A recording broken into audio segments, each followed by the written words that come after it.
Hi and welcome back to my channel. My name's Pam from Pam I Am, and I thought today I'd do something a little bit different and show you some of the meals that I cook. This one I'm starting with is a family favourite. It's called beef sausage square. I got it from a recipe book my sister gave me many years ago. You use sausage meat, apple, onion and a few herbs, tomato sauce and things like that. To make this recipe you will need a finely chopped or a grated onion, an apple. I'm using 2 apples because I'm doubling the mixture, so everything that I do, it is doubled. Mixed herbs, 500 grams of sausage meat, that's a 1 kilo pack, tomato sauce, and you're supposed to use rolled oats, but I'm going to use sage and onion stuffing as I didn't have any rolled oats. So take a sharp knife, not a blunt one like I'm doing here, and finely chop or grate your onion and your apple.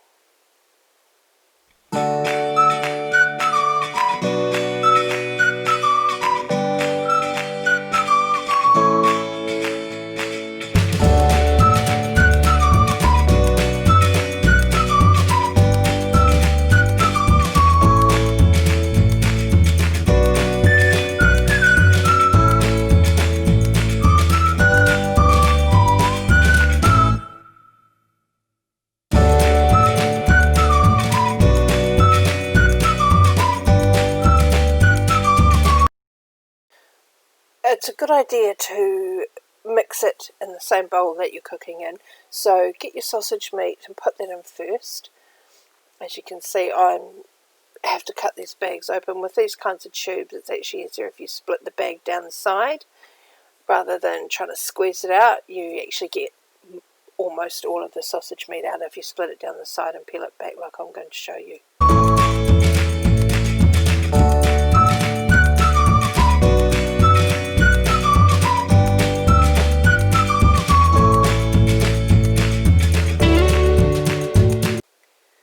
Now add your onion into the bowl. This is I'm not sure of the size of this oven dish, but it's one I use for almost everything. Add in that and then peel and finely chop or grate your apples and add them as well.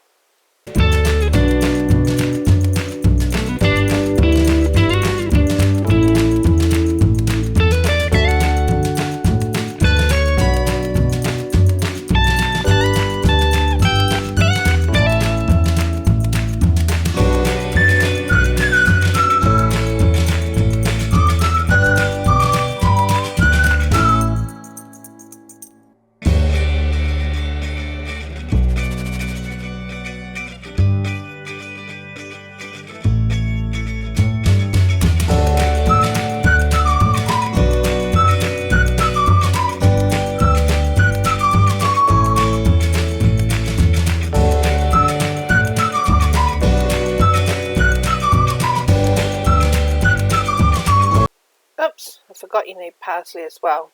So we'll just sprinkle a bit of that on top of the sausage meat and the apple and the onion, and then we'll get on with adding the other ingredients. Add your mixed herbs, your 6 tablespoons of your stuffing or rolled oats, and remember I am doubling this, so that's why there's so much. Once all that's done, it's looking good. Add the next ingredient, which is milk, and that is, I believe, another 6 tablespoons, which I added a little bit extra because I wasn't sure that I was filling it to the brim. Make sure your hands are clean and mix it through thoroughly. I actually mix it in the same way that I would mix a bread dough. So it's into the middle and punch it out. Make sure that you're scooping from the bottom as you would with anything that you're hand mixing.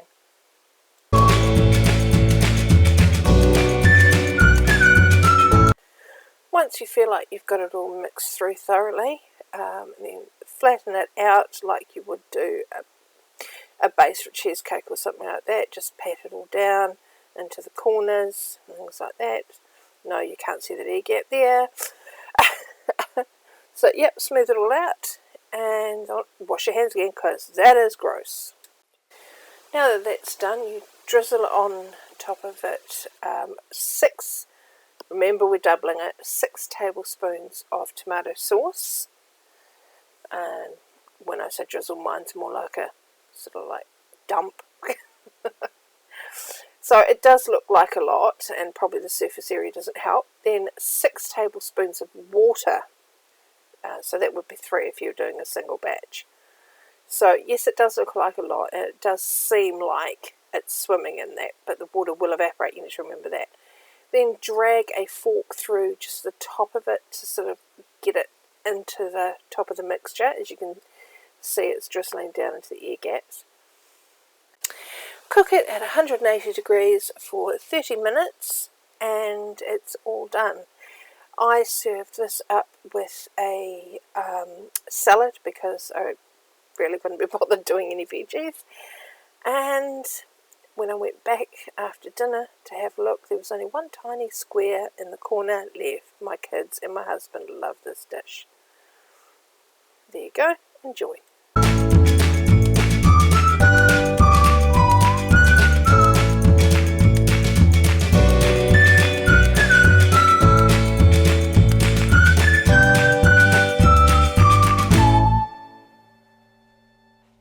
Now it is. Now it's recording. Right. Oh, we've got mince. Okay, bit slower.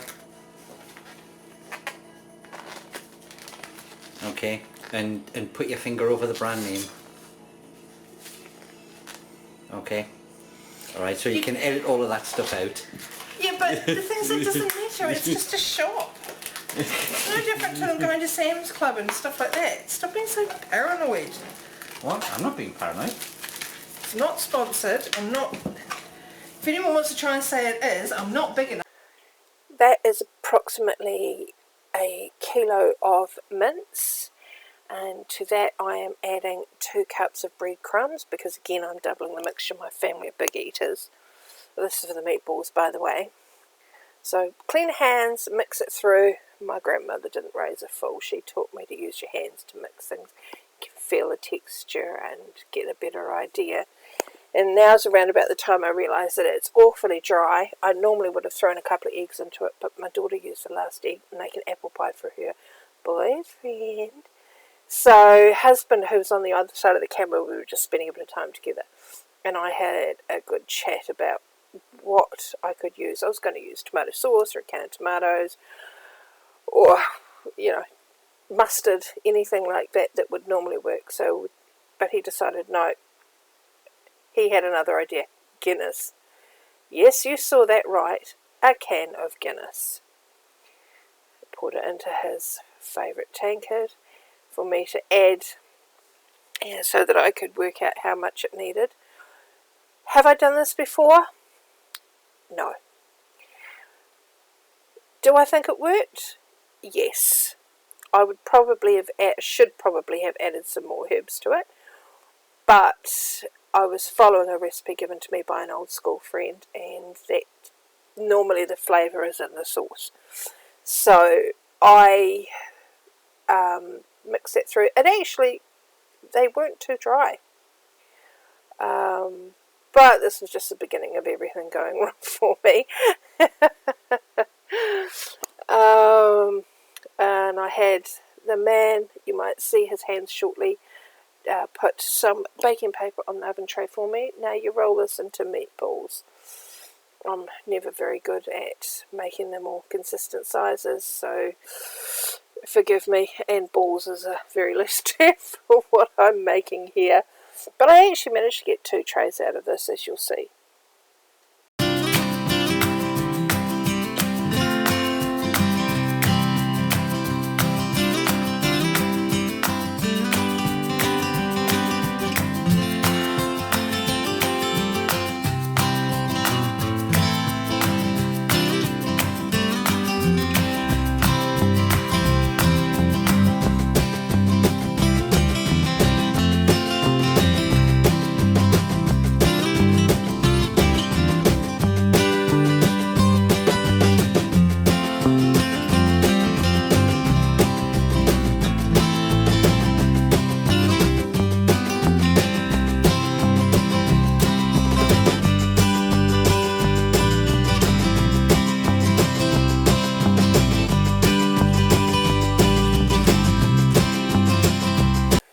went into the oven at 180. I realise now that it should have been 150. They were a tad overcooked.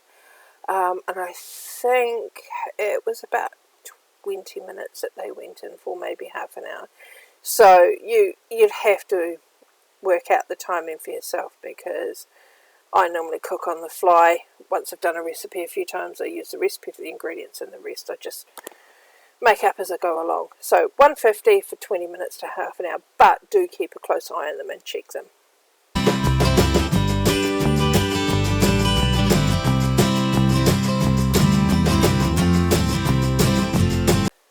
At this point I got left to my own devices, which is never a good thing. Husband took a work call.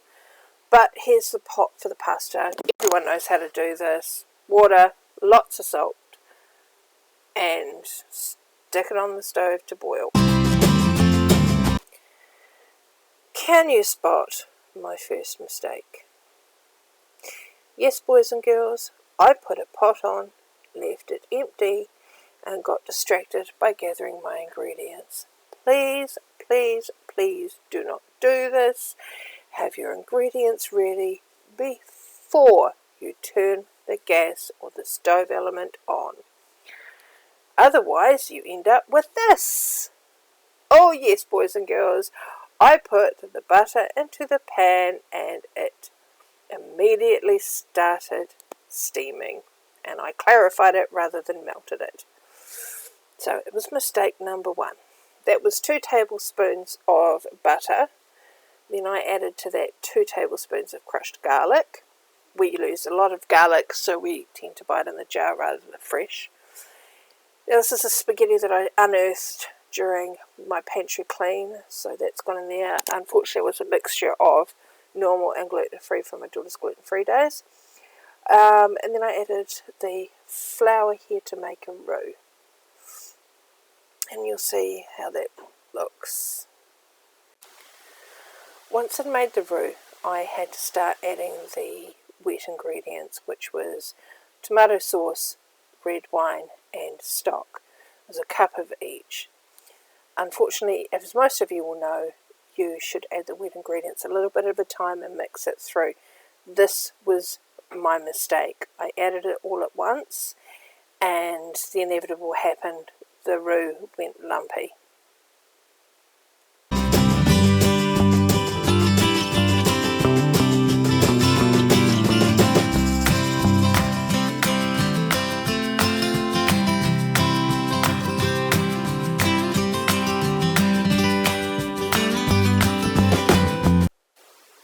In these circumstances, the whisk is normally the answer, but that wasn't really cutting it. So yet again, hubby to the rescue, chuck all the ingredients in and use the hand mixer to mix it all through.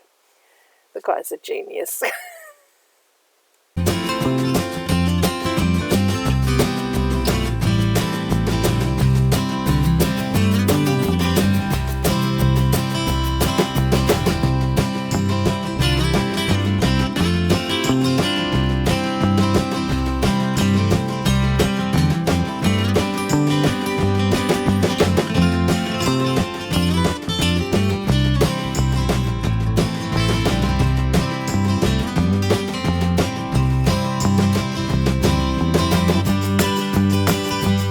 Stir the sauce until it comes to a boil, and then it's all ready to serve.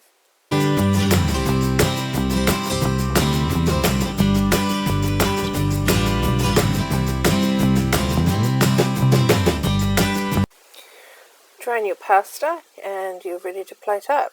Now I'm no Martha Stewart, so I don't plate beautifully, but this is what it looked like. 6 meatballs, spaghetti, child getting knives and forks, and a couple of ladlefuls of rescued sauce. Now, the kids thought it was okay. The pasta was slightly undercooked. The sauce was a bit of a disaster, and I could have put more flavour in the meatballs, so it wasn't the best, but hey, fed them. Anyway, thank you for watching this. If you liked it and want to see other disasters in my life, don't forget to subscribe, like, and make a comment down below. Share a recipe with me. If you want these recipes, I'm quite happy to pass them on to you as well. Just say the word.